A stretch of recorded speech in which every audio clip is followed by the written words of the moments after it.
नमस्कार मंडळी. तर आज होता संडे आणि संडे स्पेशल आमच्या इथं बनणार होती पाणीपुरी. तर सकाळी सकाळी जाऊन मार्केटमध्ये जाऊन रेडी तळण्याच्या पाणीपुऱ्या, शेव आणि पाणीपुरी मसाला घेऊन आले. तोपर्यंत मग मी आल्यानंतर चिंच आणि गूळ भिजत घातला आणि इथे कांदा आणि कोथिंबीरसुद्धा बारीक चिरून घेतलेली आहे.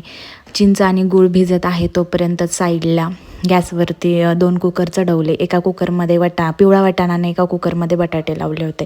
तोपर्यंतच मग लगेचच पुऱ्या पण तळून घेतल्या. पुऱ्या तेलात गेल्या का टम्म बॉलसारख्या फुगत होत्या. त्यानंतर लगेचच रगडा रेडी करून घेतला. रगड्यामध्ये बटाटा, वाटाणा आणि हळद आणि मीठ एवढंच टाकलं होतं तरी रगडा एक नंबर झाला होता. त्यानंतर पाणी रेडी केलं. चिंच गुळाचा कोळ त्यामध्ये घातला आणि पाणीपुरी मसाला घातला.